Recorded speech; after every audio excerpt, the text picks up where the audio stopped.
The chill of the solicitor's office seeped through Lady Alara Vaughan's wool cloak, a damp, insidious cold that had nothing to do with the October drizzle outside. It was the cold of finality, of ink drying on a page that signed away not just a property, but a future. Before her, on the polished mahogany desk that had once belonged to her father, sat a ledger. Its neat columns of figures, penned in her brother's frantic, sloping hand, told a story of ruin far more compelling than any Gothic novel. "It is all gone, Elara," Arthur said, his voice thin, his gaze fixed on a water stain on the ceiling, as if it held the secrets to their salvation. He had her father's fair hair, but none of his fortitude. At 22, he was a man in years only, his brief tenure as the head of the Vaughan family having been marked by a catastrophic blend of optimism and incompetence. The investments, the land speculation in the Americas. Father believed it was the way forward. I merely continued his vision. Elara looked from her brother's pale, defeated face to the ledger. Vision. Her father had been a dreamer, a man who saw fields of gold where others saw mud. Arthur had inherited the dream, but not the sense to wake from it. Now, they were left with the dregs of a once proud name, and a mountain of debt that cast a shadow over their ancestral home, Oakhaven. "And the estate?" she asked, her voice a low, steady thing in the quiet room. It was the only part of her that felt steady. Inside, her heart was a frantic bird trapped in a cage of ribs. "Mortgaged, to the hilt," Arthur confessed, finally meeting her eyes. "The shame in them was a bitter pill. The creditors will call in their markers by Christmas. We will be without. The word hung in the air, stark and terrifying. Without a home, without a dowry, without prospects. For Arthur, it meant a retreat to a modest, perhaps humiliating life. For her, at 19, it was a sentence to the dreary existence of a poor relation, a dependent shuffled between the households of increasingly reluctant cousins. The thought was a physical pain, a tightening in her chest that made it difficult to breathe. She had been raised to be the mistress of a fine house, to manage a staff, to be a partner to a man of solicitors of Lord Alistair Vance, the Viscount of Blackwood. The name landed in the room like a stone dropped into a still pond. Lord Vance was a man spoken of in whispers, immensely wealthy, powerful, with estates that sprawled across the northern coast. He was also a recluse, a man who had vanished from society 2 years prior, following the tragic death of his young wife. Rumors clung to him like sea fog, that he was cruel, that he was mad with grief, that his heart was a piece of granite. The letter was brutally direct. It stated that Lord Vance required a wife. The lady in question must be of good breeding, impeccable reputation, and sound health. In return for her hand, the Viscount was prepared to settle the entirety of the Vaughan family's debts and provide a generous quarterly allowance to her brother. Her own dowry, or lack thereof, was of no consequence. It was not a proposal of marriage. It was a contract of sale. She was the merchandise. He wants a mother for his child, Arthur supplied, seeing the question in her eyes. A daughter. He requires an heir as well, of course. The letter is quite specific about the duties of the Viscountess. Elara scanned the cold, legalistic phrases. Management of the household staff. Execution of social obligations as required. Provision of a legitimate male heir. There was no mention of affection, of companionship, of love. It was a list of responsibilities, a corporate merger of flesh and blood. She felt a wave of nausea. This was the man they called the Black Viscount, a spectre haunting his cliff-top fortress, a man whose heart had reportedly been buried with his wife. "Why me?" she asked, her voice barely a whisper. "He could have anyone. Why a penniless bride from a disgraced family?" "You, because we are desperate," Arthur said, the truth of it raw and ugly. A desperate bride will not come with expectations. She will not demand jewels and London seasons. She will be grateful. That is what his solicitors implied. He does not want a love match, Elara. He wants a quiet, sensible arrangement. A quiet, sensible arrangement. The phrase echoed the solicitor's cold office, the grey sky, the bleakness of her future. She could refuse. She could consign a small, flickering candle against the gale force of her duty. She had always been the practical one, the one who balanced the household books while her father dreamed and her brother spent. She would be practical now. She would trade her life for theirs. "I will need to meet him," she said, and the decision, once spoken, settled in her bones like stone. It was a terrible, heavy weight, but it was also solid. It was a foundation. Arthur looked at her, a mixture of relief and guilt warring in his expression. "Of course. His man of business has already made the arrangements. We are to travel to London. He will see you at his solicitor's chambers, not even his own home. A neutral, sterile location for a business transaction." Ilara's last, foolish flicker of romantic hope died, and she was grateful for it. Hope was a luxury she could no longer afford. Sentiment was a currency with no value in this new economy of survival. "Very well," she said, rising to her feet. She pulled her cloak tighter around her, a futile gesture against the chill that now lived inside her. "Inform them that I accept the meeting." She walked to the window and looked out at the familiar, rain-slicked street of her small town. It was the last time she would see it as Ilara Vaughan, the daughter of a respectable, if impoverished, gentleman. Soon, she would be the Viscountess of Blackwood, the wife of a ghost, the mistress of a house she could never call home. The price was her heart, but in return, she would save everything else she had ever loved. It was a bargain made in the bleakest corner of her soul, and she knew, with a certainty that terrified her, that she would honor it to the letter. The meeting was set for a week later, in a set of rooms in Gray's Inn that smelled of old paper, beeswax, and extinguished hopes. The journey to London had been a somber affair.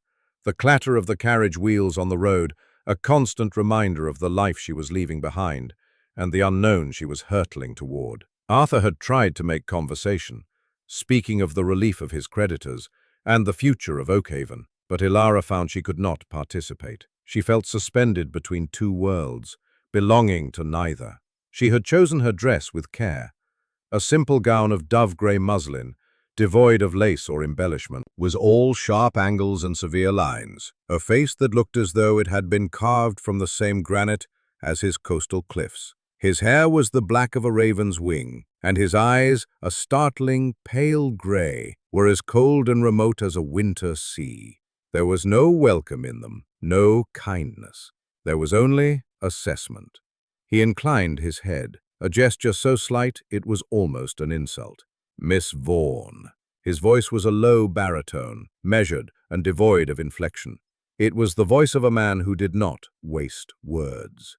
"Lord Vance," she replied, sinking into a curtsy that was perfectly executed and entirely devoid of warmth. She rose and met his gaze directly, refusing to be intimidated by the cold fire in his eyes. This was a negotiation, and she would not begin from a position of weakness. Arthur, flustered and out of his depth, began to stammer introductions and pleasantries, but Lord Vance cut him off with a small, dismissive gesture. He did not ask them to sit. "I trust my solicitors have made the terms of my proposal clear," he said, his eyes still fixed on Ilara. It was as if Arthur had ceased to exist. "They have," she confirmed. "The arrangement is satisfactory to you." The word satisfactory was so clinical, so utterly detached from the reality of what he was proposing, that Ilara almost laughed. Satisfactory, to trade her body, her future, her name, for financial security. "The arrangement is acceptable to me, my lord." He gave a curt nod. "Good. I require a viscountess who understands the practical nature of our union. I will be plain, Miss Vaughan, for I detest misunderstandings. I offer you my name, my protection, and the security of my fortune. Your home and your family will be saved from ruin. In return, I require 3 things from you." He paused, and the silence in the room was heavy, oppressive. Ilara held her breath. "First," he began, his voice dropping to a near whisper, yet each word was as clear and sharp as a shard of glass. "You will be a mother to my daughter, Lily. You will oversee her education, her welfare, her comfort. You will treat her with kindness and diligence. Beyond that, our lives will be separate. You will have your rooms, I will have mine. I will not trouble you with demands for companionship, and I expect the same courtesy in return. I have no affection to give, Miss Vaughan. My heart is not part of this arrangement." There it was, the brutal, unvarnished truth. He was offering her a gilded cage, a life of luxurious emptiness. He was not just a grieving widower. He was a man who had walled off his own soul. The rumors were true. She looked at this handsome, broken man and felt not pity, but a strange, chilling sense of kinship. She too was walling off her own heart to survive this. Perhaps they were more alike than he knew. "Your terms are understood, Lord Vance," she said, her chin held high, "and they are accepted." For the first time, a flicker of something unreadable passed through his eyes. Surprise? Respect? It was gone before she could decipher it. He turned to his solicitor, a small, grey man who had been silent in the corner. "Mr. Davies, draw up the final papers. The wedding will be by special license. In 2 weeks' time." He did not consult her. He did not ask her opinion. He stated it as a fact. And then, with another infinitesimal nod in her direction, he turned and walked out of the room, leaving behind a silence more profound than any sound. Arthur let out a long, shaky breath, slumping into a chair. "God in heaven," he whispered. "He is exactly as they say." Ilara remained standing, her hands clenched at her sides. She felt as if she had just walked off a cliff and was waiting for the impact. She was to be the wife of Lord Alistair Vance. She was to be the Viscountess of Blackwood, and she was utterly, terrifyingly alone. The finality of the arrangement settled over her, not with the warmth of a bridal veil, but with the cold, heavy weight of a shroud. This house, his house, would be her residence, but it would not be her home. He had made that perfectly, cruelly clear. The wedding was a spectral affair, held in a cold, empty London church, with only Arthur, Mary, her loyal maid, and Lord Vance's solicitor as witnesses.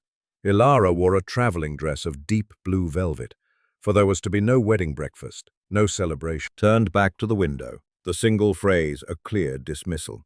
After that she did not try again. She retreated into herself, watching the landscape shift from the gentle, rolling hills of the south to the wilder, more dramatic scenery of the north. The air grew colder, tinged with the salt of the sea. By the second day, the world outside the carriage window had become a panorama of windswept moors and jagged coastlines, the sky a vast, bruised canvas of grey and purple clouds. It was a landscape that suited her new husband perfectly, beautiful, forbidding, and utterly remote.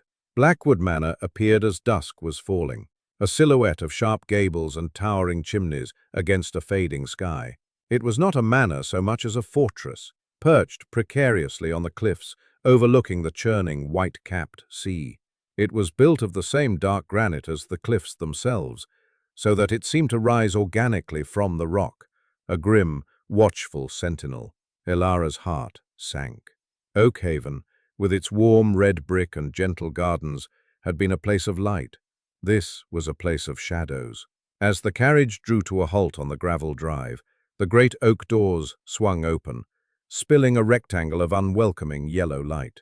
A line of servants stood assembled in the grand entrance hall, their faces scrubbed and impassive. A stern-looking woman, with iron-grey hair pulled into a severe bun, stood at their head. The housekeeper, Ilara presumed. Lord Vance alighted from the carriage, and, without a word or a backward glance, strode up the steps and into the house. He did not offer Ilara his hand. He did not wait for her. It was the driver who lowered the steps and assisted her, his touch impersonal, his face averted. She gathered her dignity like a cloak and followed her husband into her new prison. The entrance hall was cavernous, panelled in dark, almost black oak. A fire roared in a fireplace large enough to roast an ox, but its heat did not seem to penetrate the chilling dampness of the stone floors. The air was still, heavy with the scent of beeswax, and something else, something floral and faded, like potpourri left for years in a closed room. The assembled staff bowed or curtsied as she passed, their movements synchronized, their eyes carefully blank, the object of a dozen curious, covert stares. The housekeeper, Mrs. Croft stepped forward. She was a tall, angular woman whose black dress seemed to absorb the light around her. Her eyes were small, dark, and intelligent. "My lady," she said, her voice crisp and cool. There was no warmth in the address, only a formal acknowledgement of her new title. "If you will follow me." She led Elara up a grand, sweeping staircase, its banister smooth and cold beneath her gloved hand. Portraits of stern-faced ancestors watched her progress, their painted eyes seeming to follow her with disapproval. They passed a long, gallery-like hallway. At the very end, Elara noticed a set of double doors, slightly more ornate than the others. There was an air of stillness about them, a sense of disuse. "Your apartments are in the east wing, my lady," Mrs. Croft said, her voice pulling Elara's attention away from the mysterious doors. "His lordship thought you would prefer the morning sun." It was a small consideration, perhaps the only one he had made, but Elara clung to it. Her rooms were, thankfully, lovely. A spacious bedchamber, a comfortable sitting room, and a dressing room, all furnished in shades of cream and pale blue that seemed to defy the gloom of the rest of the house. A fire was already crackling in the hearth, and her maid, Mary, was there, unpacking her trunks, her familiar, anxious face a welcome sight in this strange, cold place. "It is a fine house, my lady," Mary said, her attempt at cheerfulness falling flat in the quiet room. "Very grand. It is a very grand prison, Mary," Elara murmured, walking to the window. The view was of the turbulent sea, its grey waves crashing against the black rocks below. The sound was a constant, mournful roar. Later, as Mrs. Croft was explaining the household routines, her tone that of a general briefing a new and untrustworthy subordinate, Elara felt bold enough to ask, "And the west wing?" The corridor with the double doors at the end. A shuttered expression came over the housekeeper's face. "The west wing is closed, my lady." "Closed?" Elara repeated. "Why?" Mrs. Croft's lips thinned into a severe line. "Those were the late Viscountess's apartments. His lordship has ordered them to be kept locked." Her first week at Blackwood was a lesson in cold formality and profound isolation. She took her meals with her husband in a dining room so vast that their two chairs at either end of the long, polished table seemed like ships on a dark, empty sea. Conversation was sparse, functional. He would inquire if the household was running to her satisfaction. She would reply that it was. He would comment on the weather. She would agree. These brief exchanges were the entirety of their marital discourse. For the rest of the time, he was a remote presence, a shadow she glimpsed passing in a corridor, or heard in the closing of a distant door. He spent his days locked in his study, or riding out across the moors alone. He never invited her to join him. She learned quickly that the household ran on a routine as rigid and unyielding as its master. The servants were efficient, quiet, and deeply loyal to the memory of the late Isabel. Elara could feel their constant, silent comparison. When she requested a change in the dinner menu, the cook would murmur, "The first Viscountess was partial to the venison, my lady." When she suggested rearranging a piece of furniture in the drawing room, a housemaid would look stricken and whisper, "But that is where her ladyship always kept her embroidery frame." The ghost of Isabel was everywhere. Her portrait, a masterpiece of light and color, dominated the grand staircase. She was beautiful, ethereal, with a cascade of golden hair and eyes the color of summer sky. She smiled down at Elara with a serene, confident expression, a constant, silent rebuke. The house was filled with her needlepoint cushions, her sheet music on the pianoforte, her dried flower arrangements crumbling to dust in porcelain vases. It was a mausoleum, and Elara was merely a living caretaker. The most potent symbol of this suffocating past was the locked west wing. Elara found her gaze drawn to the ornate double doors at the end of the gallery whenever she passed. They were a stark, physical manifestation of the barrier around her husband's heart. What lay behind them? What secrets? What memories were so precious, or so painful, that they had to be sealed away from the world? The mystery of it gnawed at her. Presiding over this cult of memory was another, more tangible presence. Lady Beatrice have been staying on as a companion to my dear niece Lily since my sister's passing. Her presence explained much about the household's resistance to change. Beatrice was the high priestess of Isabel's memory, and she made it clear from their first conversation that she viewed Elara as a usurper. Alistair is a man of deep sentiment, Beatrice told her over tea, her voice laced with a proprietary air. He needs things to remain as they were. It comforts him. He is not a man who takes well to disruption. The unspoken message was clear. You are the disruption. But the greatest challenge, the one that occupied Elara's thoughts more than the cold husband or the hostile sister-in-law, was the child, Lily. She saw her for the first time on her third day at Blackwood. The girl was a miniature version of the woman in the portrait, with the same fine blonde hair and delicate features. But where her mother's painted eyes were full of life, Lily's were wide, vacant, and shadowed with a sorrow too large for her small 5-year-old frame. She was a silent, spectral child who drifted through the enormous house like a wisp of smoke. She rarely spoke, communicating her needs with small gestures or whispers to her governess or her aunt. When Elara was introduced as "your new mama," Lily had simply stared at her, her expression unreadable, before hiding her face in her aunt's black skirts. Elara's heart ached for the little girl. She saw in Lily's profound stillness a reflection of the house's own frozen grief. To reach the child, she knew, would be to somehow breathe life back into this place, and perhaps into her own barren existence here. Her husband had given her one clear directive. Lily's happiness was her primary concern. This then would be her purpose. This would be her work. She began slowly, cautiously. She did not force her presence on the child. She would simply appear in the nursery for a short time each day, sitting quietly in a chair by the window, while Lily played with her dolls or the governess read a story. She did not demand a response.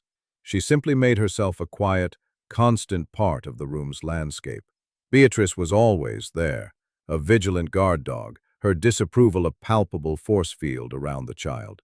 "Lily is a sensitive girl," she would say, her tone animals. Elara didn't look up. She simply turned the page slowly, revealing a new, even more magical illustration.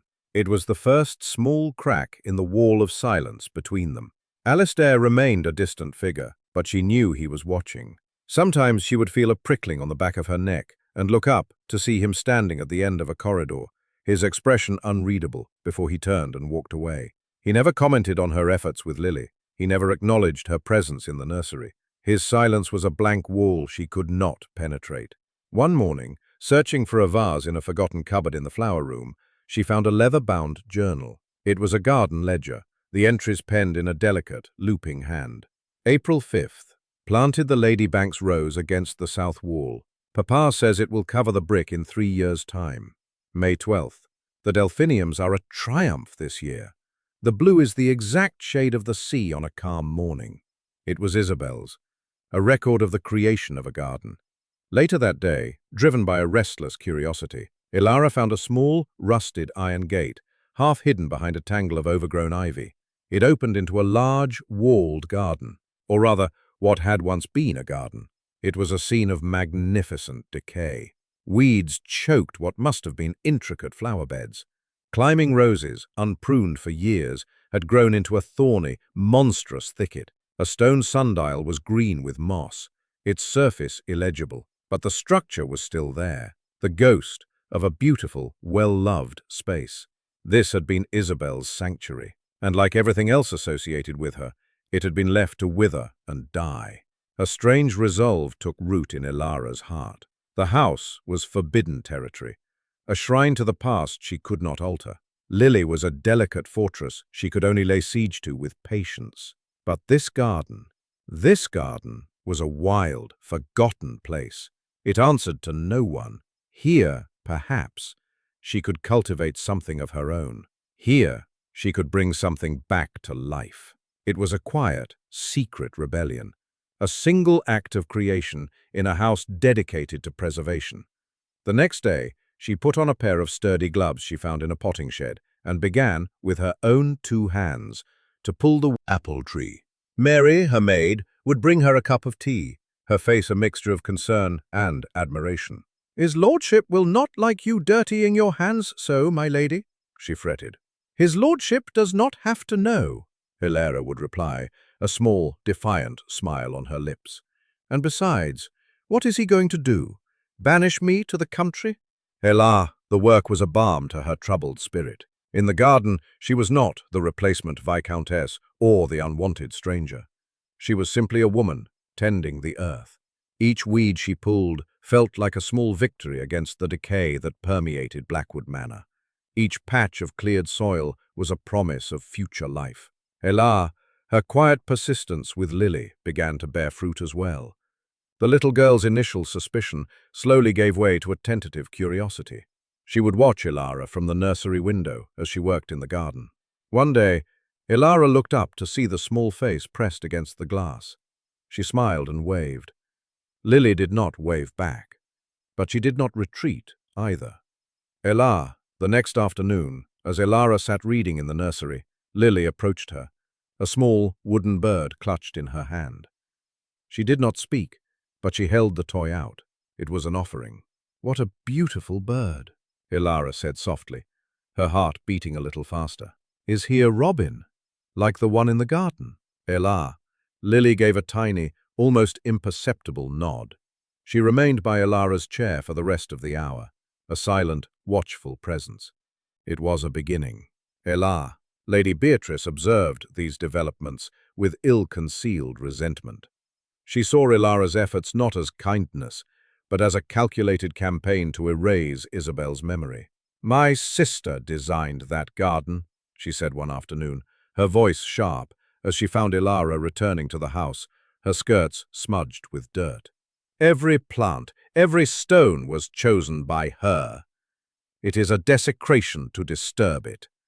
It is a desecration to let it die," Ilara countered calmly, meeting the other woman's hostile gaze without flinching. "A garden is a living thing, Lady Beatrice. It must be tended, or it ceases to exist." The words hung in the air. A clear could not tell. The first real thaw came unexpectedly. Ilara had brought a basket of late-blooming roses into the house, their scent a sweet, defiant perfume against the stale air of the corridors. She was arranging them in a vase in the morning room when Lily toddled in, drawn by the color and fragrance. The child stopped and pointed a small finger at a particularly vibrant crimson bloom. "Pretty," she whispered. It was the first word Lily had ever spoken directly to her. Ilara's breath caught in her throat. She felt a rush of warmth so intense it almost brought tears to her eyes. "Yes, it is very pretty," she said, her voice gentle. "It's called a Mr. Lincoln rose. Would you like to touch it?" Lily hesitated, glancing nervously toward the door, as if expecting her aunt to appear and forbid it. Ilara carefully snipped the thorns from the stem and held the flower out. The little girl reached out a tentative finger and stroked the velvety petal. A tiny, fleeting smile touched her lips. At that moment, Ilara looked up and saw her husband standing in the doorway. He was frozen, his face a mask of shock, his pale grey eyes fixed on the small scene before him. He had seen the smile. He had heard the word. He had witnessed the tiny, miraculous connection. Their eyes met over the child's head, and for a fraction of a second the mask slipped. Ilara saw not the cold, remote Viscount, but a man utterly poleaxed by emotion. It was a raw, unguarded glimpse into the depths of his pain and his longing. Then, just as quickly, the mask was back in place. He gave a stiff, formal nod and turned away, his footsteps echoing down the hall. But something had shifted. A stone, buried deep in the frozen soil of their marriage, had been dislodged. That evening at dinner, the silence was different. It was no longer empty, but charged with unspoken thoughts. As the servants cleared the main course, Alistair cleared his throat. "The garden," he said, his voice gruff, as if the words were unfamiliar in his mouth. He did not look at her, his gaze fixed on the way the candlelight gleamed on the polished wood of the table. "The work you are doing, it is an improvement." His own clipped, emotionally stunted way giving her his approval. He was giving her a small piece of blackwood to make her own. "Yes, my lord," she said, a genuine smile touching her lips for the first time in his presence. "I believe I do." He gave another of his curt nods and then retreated back into his silence. But the landscape of their marriage had been irrevocably altered. A single seed of hope had been planted in the barren ground. And Ilara found herself, much to her own surprise, wanting to see if it would grow. The Viscount's approval, however tacit, acted as a key. With 2 new gardeners under her direction, the restoration of the walled garden accelerated. The change was not just in the land, but in the atmosphere of the house itself. The gardeners, initially wary, began to greet her with genuine smiles. The kitchen staff were pleased to have fresh herbs again. Small signs of life began to push back against the oppressive gloom. Lily, too, began to emerge from her shell.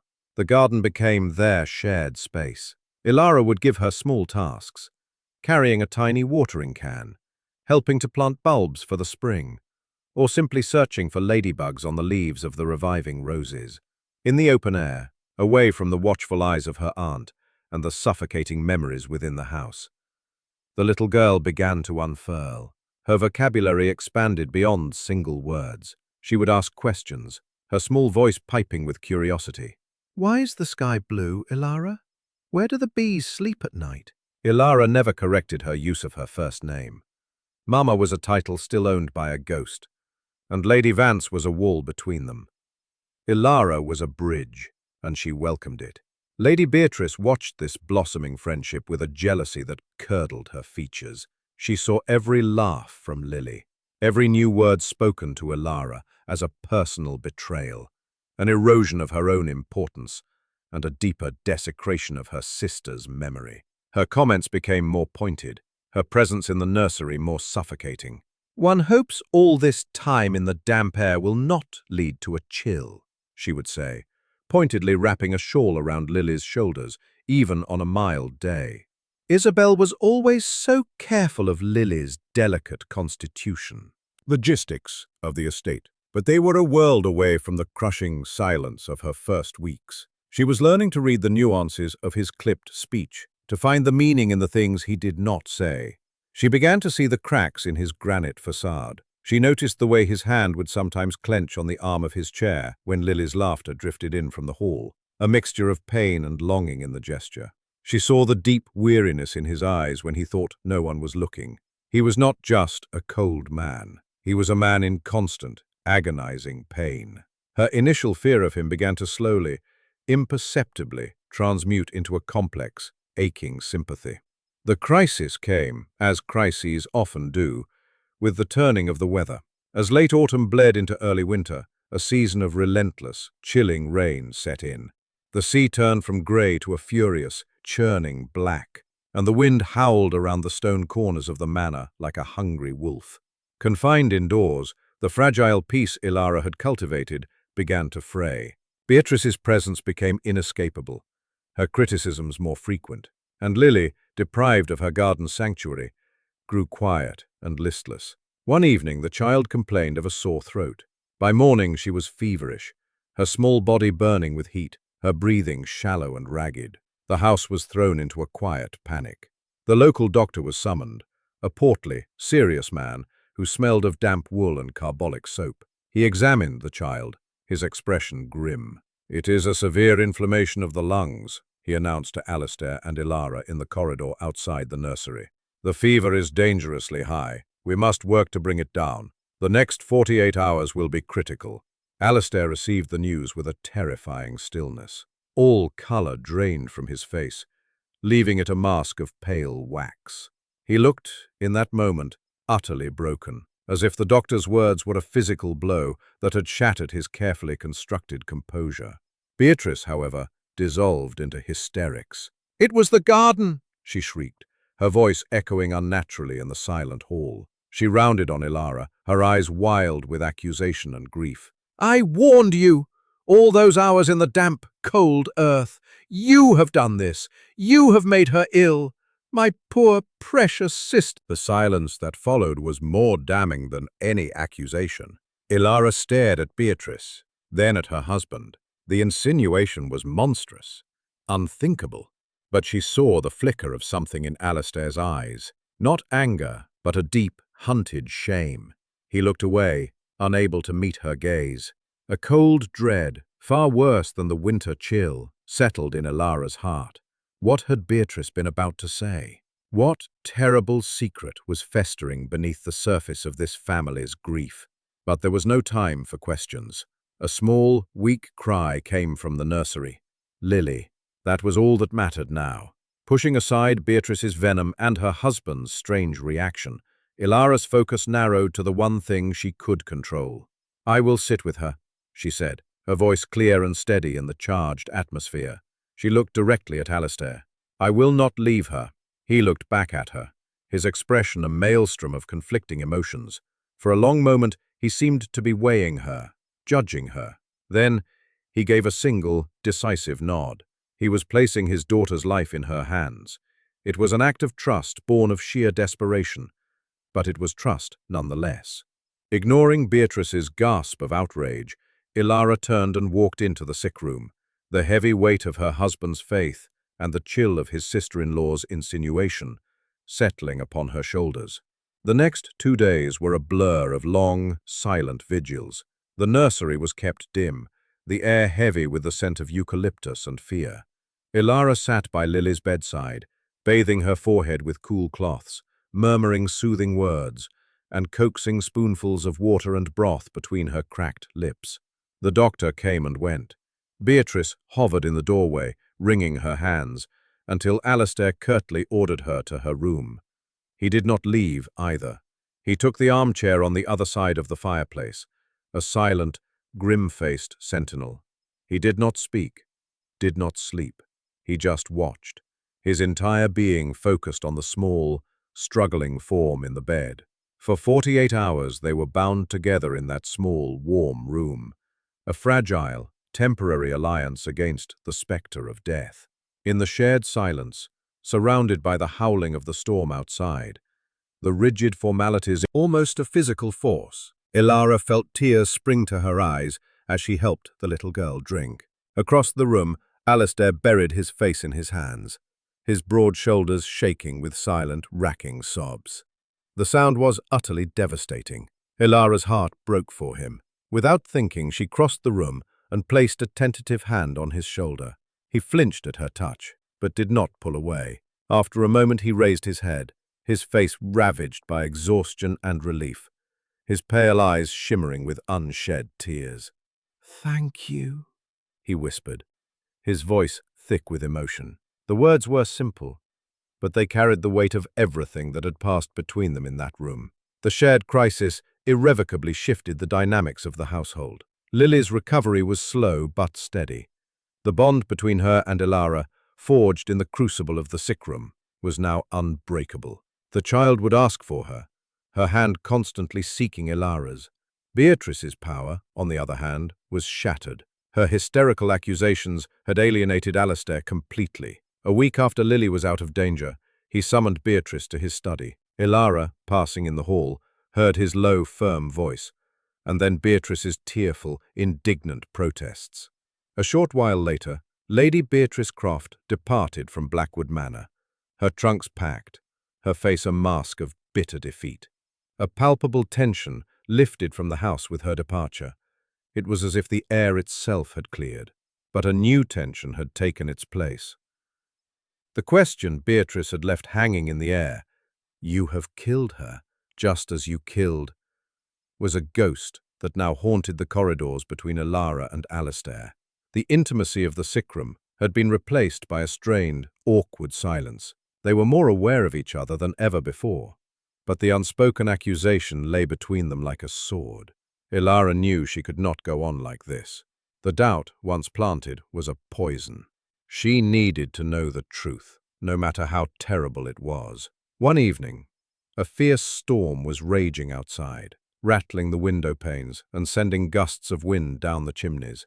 The sound of the sea was a deafening roar, a sound of fury and grief.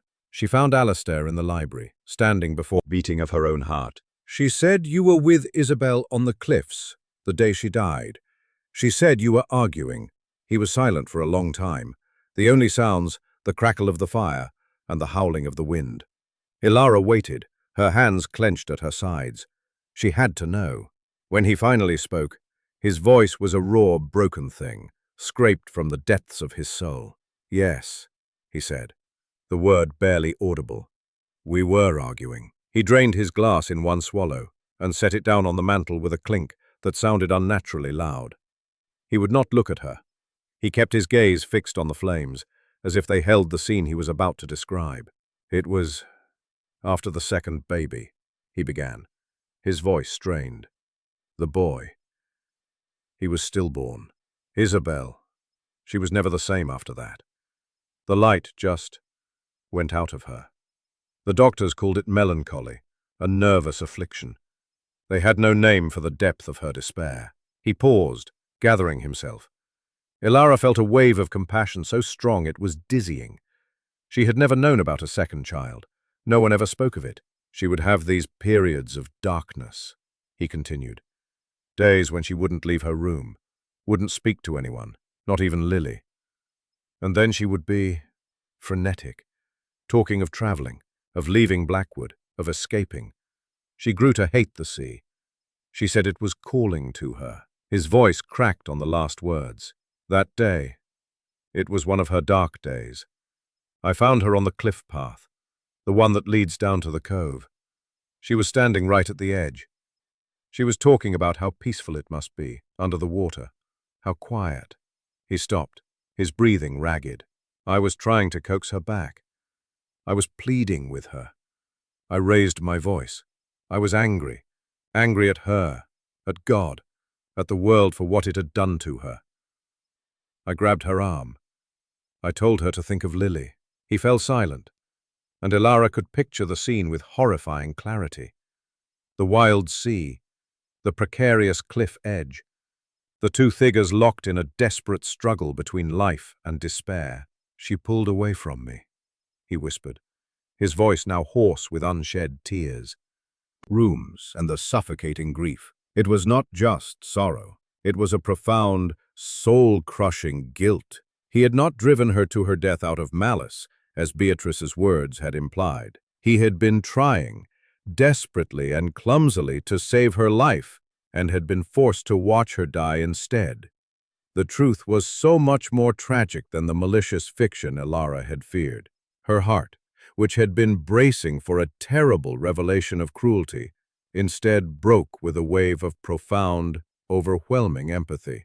She saw him not as a cold lord or a failed husband, but as a man who had been carrying an impossible burden alone for 2 long years. She closed the distance between them without a second thought. She did not speak. Words were useless in the face of such grief. Instead, she reached out and gently took his hand. It was ice-cold and trembling. He looked down at their joined hands as if he had never seen such a thing before, his expression one of stunned disbelief. Then she did something even bolder. She raised her other hand and laid it gently against his cheek. His skin was rough with stubble, wet with tears he hadn't allowed to fall. He flinched, a raw, guttural sound catching in his throat, and for a terrifying second she thought he would pull away, retreating back behind his walls of ice. But he didn't. He leaned into her touch, his eyes closing as a single tear finally escaped and traced a path down his cheek. He covered her hand with his own, pressing it tighter against his face as if she were a lifeline in a storm-tossed sea. The rigid control he had maintained for 2 years finally shattered, and a deep, shuddering sob tore through him. In that moment, all barriers between them dissolved. There was no contract, no duty, no arrangement. There was only his pain and her compassion. She stepped closer, and he instinctively wrapped his arms around her, burying his face in her shoulder, his body shaking with the force of his unleashed grief. She held him, her arms circling his broad back, her hands stroking his hair, murmuring soft, meaningless words of comfort. She was holding the broken pieces of this man together with nothing more than the strength of her own quiet presence. They stood like that for a long time, locked in an embrace in the heart of the library, while the storm raged outside. "Gratitude. You did not recoil from me," he said, his voice thick with disbelief. "You did not look at me with horror. "I see a man who loved his wife and tried to save her," she replied softly, her gaze unwavering. "I see a man who has been punishing himself for a tragedy that was not his fault."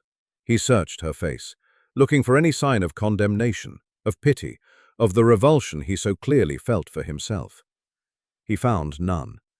He found only a deep, quiet understanding. He reached into his waistcoat pocket and drew out a small, ornate iron key. It was old and slightly rusted. He pressed it into her palm, his fingers closing hers around it. "This is the key to the West Wing," he said, his voice low and steady. "To Isabel's rooms. I have kept them locked. A shrine. A prison. I see now that I have not been honoring her memory. I have been imprisoning it, and myself along with it." He looked from the key in her hand back to her face. "They are just rooms, Ilara. The house needs to live again. I want you to do with them as you see fit. Open the windows. Let in the light. It is time." It was the ultimate act of surrender. He was not just giving her a key to a set of rooms. He was giving her his past. He was trusting her with his most sacred wound, believing she could heal it. It was a gesture of trust more profound, more intimate than any physical caress. Her fingers tightened around the cool metal. "Are you certain?" she whispered. "I have never been more certain of anything," he said. He raised a hand and gently brushed a stray tendril of hair from her cheek, his touch hesitant, reverent. His gaze dropped to her lips. The air between them grew thick, charged with a new, startling awareness. The comfort of a moment ago was transforming into something else, something fragile and powerful and entirely new. He leaned in slowly, giving her every opportunity to turn away. She did not. She stood her ground, her heart hammering against her ribs, her breath catching in her throat. When his lips met hers, it was not a kiss of passion, but of discovery. It was gentle, questioning, a soft creation. Sunlight streamed through her window, a sight she had not seen in weeks, illuminating the dust motes dancing in the air like tiny, golden sprites. For the first time since her arrival, Blackwood Manor did not feel like a prison. It felt like a place of possibility. She held the iron key in her hand, its weight a tangible symbol of the shift that had occurred between her and Alastair. After their kiss in the library, he had simply squeezed her hand, whispered a choked "good night," and retreated to his own rooms, leaving her with the key and a heart full of tumultuous, unnameable emotions. It was a beginning, but a fragile one. She knew her next actions were critical. How she handled the opening of the West Wing would signal the future of their relationship and of the house itself. With Mary at her side for moral support, Ilara walked the long gallery to the sealed double doors. She paused for a moment, took a deep breath, and then fitted the key into the lock. It turned with a rusty, grating sound, the noise of a long unbreeched seal being broken. The doors swung inward on silent, well-oiled hinges, revealing not darkness, but a space filled with hazy, filtered light. The air that rushed out was stale, thick with the scent of lavender, dried roses, and dust. It was the scent of a life interrupted. The rooms, a sitting room, a bedchamber, a dressing room, were just as Mrs. Croft had described, left exactly as they had been on Isabel's last day. An embroidery hoop lay on a small table, a needle with a trail of blue silk still stuck in the half-finished flower. A book lay open on a window seat, its page marked with a pressed pansy. A silver-backed brush on the dressing table still held a few strands of long, golden hair. It was not a ghoulish place. It was profoundly, heartbreakingly sad. It was a testament to a vibrant life cut short. Ilara felt a pang of sympathy for the beautiful, smiling woman in the portrait, a woman she had once resented as a rival, but now saw as a victim of a silent, terrible illness. She knew instinctively that to simply erase all traces of Isabel would be a cruelty, a violation of the trust Alastair had placed in her. But to leave it as a shrine was to keep the house and its master trapped in trinkets, the small, intimate objects of a woman's life, and placed them carefully in a velvet-lined box. She did not throw anything away. But she also began to make changes. The heavy, somber furniture was rearranged. The dusty, crumbling flower arrangements were replaced with fresh cuttings from the reviving garden. She chose one of Isabel's most beautiful watercolors, a lovely, light-filled painting of the garden in full bloom, and had it moved to the main drawing room, a place where it could be seen and appreciated by everyone. She took down the formal, forbidding portrait from the West Wing sitting room and replaced it with a cheerful landscape. The rooms began to feel less like a memorial and more like a part of the living house again. Alistair gave her a wide berth during this process, as if he could not bear to witness the transformation. But she knew he was aware of it. She saw the way his eyes would travel to the newly hung watercolor in the drawing room, his expression soft and contemplative. When she was finished, the West Wing was no longer a sealed tomb. The sitting room had been transformed into a bright, comfortable family parlor, with cheerful chintz on the chairs and her own books on the shelves. It was a room that invited life, a room for reading to a child or sharing a cup of tea. She found Alistair in his study that evening. He looked up as she entered, his expression questioning. "It's done," she said simply. "I would like you to see it." He hesitated for a moment, then nodded and rose to his feet. He followed her in silence to the newly opened rooms. He stopped in the doorway of the new parlor, his eyes taking in the sunlight, the fresh flowers, the comfortable arrangement of the furniture. He saw that his late wife had not been erased, but respectfully integrated into a new, warmer vision of the house. His gaze fell upon the open windows, the curtains billowing in the fresh breeze. He turned to her, and his eyes were filled with a profound, quiet awe. "You have brought the light back in," he said, his voice thick with emotion. He stepped toward her, taking both of her hands in his. "You have done what I thought was impossible.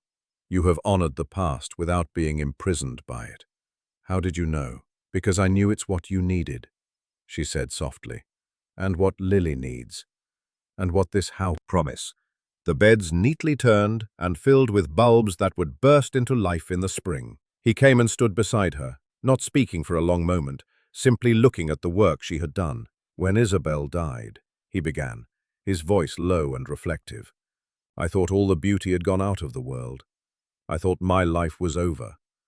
I locked away her rooms. I let her garden die, because I wanted the world to reflect the desolation I felt inside.